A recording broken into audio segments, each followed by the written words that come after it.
तो hello guys, आपके सामने हम लेके आ चुके हैं हड़प्पा संस्कृति के बारे में चैप्टर नंबर 1 पेंटिंग का। ठीक है, और पेंटिंग के चैप्टर 1 का नाम है सिंधु घाटी सभ्यता की कला। तो इसके सिर्फ हम क्वेश्चन आंसर लेके चलेंगे, कम से कम टाइम में खींचेंगे और पेपरों में हम बहुत अच्छा लिख के आएंगे सिर्फ सुन के ही। जो इनके क्वेश्चन आंसर है सिर्फ वही सुनेंगे। ठीक है, तो आप हड़प्पा वासी मोहरों का निर्माण कैसे करते थे? तो आंसर, हड़प्पा वासी सिलखड़ी की एक प्रकार का कोमल पत्थर होता था जिसकी सहायता से वे निर्माण करते थे। वे इन मोहरों पर अनेक प्रकार के पशुओं का चित्र अंकित करते थे। ये चित्र सुंदर होने के साथ साथ इस अवधि की कला का सराहनीय उदाहरण है। ठीक है, फिर अगला है प्रश्न नंबर 2, बैल वाली मोहर की विशेषता बताइए। तो आपको तरीका बताया जाएगा किस तरीके से आपको ये लिखना है। ठीक है, उसका आंसर है बैल वाली मोहर। बैल वाली मोहर कैसी होती थी? तो इसका आंसर है बैल वाली मोहर का अंकित चित्र जिसे मोहनजोदड़ो की खुदाई के स्थल पर प्राप्त किया गया है। इसका आकार है 2.5 मल्टीप्लाई 1.4 सेंटीमीटर। बैल वाली मोहर की सबसे उल्लेखनीय विशेषता वाली 2 लंबी सींगें हैं। इसकी आगे के दोनों पैर मध्य मुंह से तक लटकी हुई चादर व शरीर के अन्य भागों की सजीवता से किया गया है।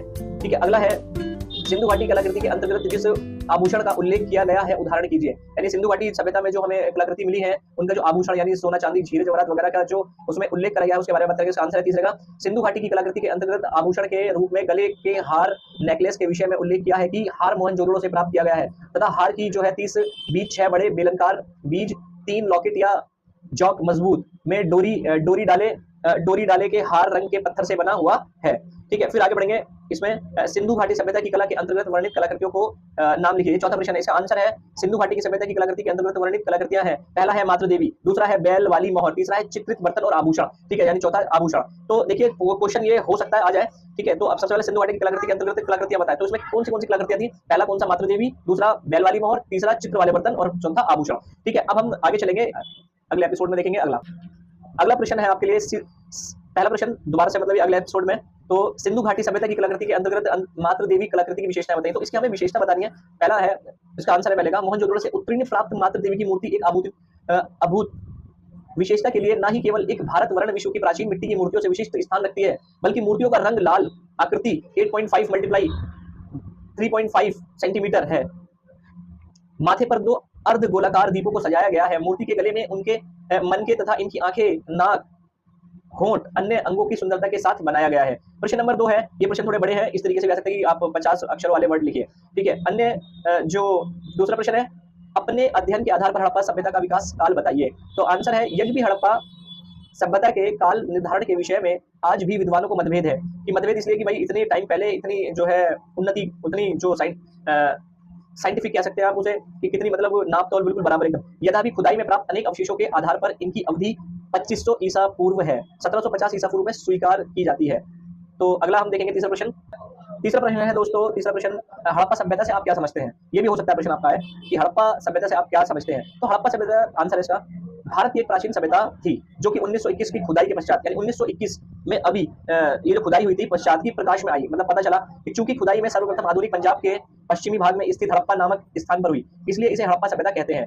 कलाकान जो इसकी खुदाई सिंधु की नदी के समीप मोहनजोदड़ो में हुई, तो इसे सिंधु सभ्यता कहा जाता है। तो इसे सिंधु सभ्यता इसलिए कहा जाता है क्योंकि इसके पास वाले यानी कि नजदीक में मोहनजोदड़ो की जो खुदाई चल रही थी तो उसके नजदीक ही इसकी खुदाई हुई थी। ठीक है, चौथा प्रश्न है, सिंधु सभ्यता की विशेषताओं का उल्लेख कीजिए। तो इसका उत्तर है, आंसर क्या एक बार सुनिए, सिंधु सभ्यता की विशेषताओं का उल्लेख कीजिए।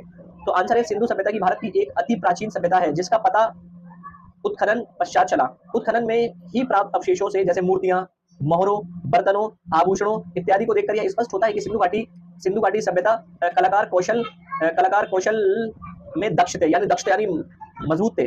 विशेष कर मूर्तियों की सजीवता और स्वाभाविकता बड़े ही अनुकरणीय है। पांचवा प्रश्न है, सिंधु घाटी सभ्यता की कलाकृति के अंतर्गत चित्रित रंगीन बर्तन पर एक टिप्पणी कीजिए। तो रंगीन बर्तन पर एक टिप्पणी, देखिए रंगीन बर्तन का मतलब होता है उसमें उन्होंने कलरों का प्रयोग करा था। चलो इसका आंसर देखते हैं। सिंधु घाटी सभ्यता में शिल्पकारों तथा विभिन्न सामग्रियों को रखने के लिए उन्होंने अनेक डिजाइन युक्त बर्तन बनाए। उदाहरण के लिए पुस्तक के लिए चित्रित रंगीन बर्तनों को देखा जा सकता है जिस पर चित्रकारी और पॉलिश उच्च कोटि की गई है। उसके अतिरिक्त और उल्लेखनीय विशेषताएं हैं, बड़ा और गर्दन छोटी, जार ऊंचाई 21 पूरा 3/4 है, उत्कीर्ण स्थल हड़प्पा है। ठीक है, तो अगला छठा प्रश्न आता है आपके लिए। छठा प्रश्न जो बहुत अच्छे से समझना है आपको, हड़प्पा सभ्यता की मातृ देवी की मूर्ति कलाकृति के बारे में आप बताएंगे। तो समझाइए इसमें क्या है। इसका उत्तर है इसका, कलाकार ने अच्छी चिकनी मिट्टी के आटे की तरह गूंथकर अपनी उंगलियों की सराहना से इसकी मूर्ति को बनाया है। फिर लकड़ी के छोटे छोटे औजारों की सहायता की मूर्ति की बारीक किए गए हैं। छाया में मूर्ति को खूब सुखाने के बाद इसे आग में पकाया गया है। मातृ देवी की यह मूर्ति मातृ देवी की यह मूर्ति भारत की ही नहीं, संसार की प्राचीन मिट्टी की मूर्तियों में अपना प्रथम स्थान रखती है। इस मूर्ति का रंग पकी ईंट जैसा लाल है। सजावट के लिए मूर्ति के सिर पर 2 अर्धगोले दीपों को सजाया गया है। लगता है जैसे इनमें तेल भरकर ज्योत जलाई जाती हो। दोनों दीपक जैसे आकारों पर दोहरी उभरी हुई पट्टियां बनाई गई हैं। एक एक पर सजावट है कि उभरा हुआ फूल बनाया गया है। पीछे बालों के ऊपर जूड़ा बनाया गया है। मूर्ति के वस्त्रों को बनाने में घुटनों की ऊंचा कॉपिन स्कर्ट जैसा वस्त्र बनाया गया है। तगड़ी चलन के यह प्राचीनतम उदाहरण है। मूर्ति के गले में 2 लड़ी वाली कंठी है जिसमें 4 लटकते हुए मनके हैं। गले में लटकता हुआ हार जिसमें एक बड़ा पेंडल है।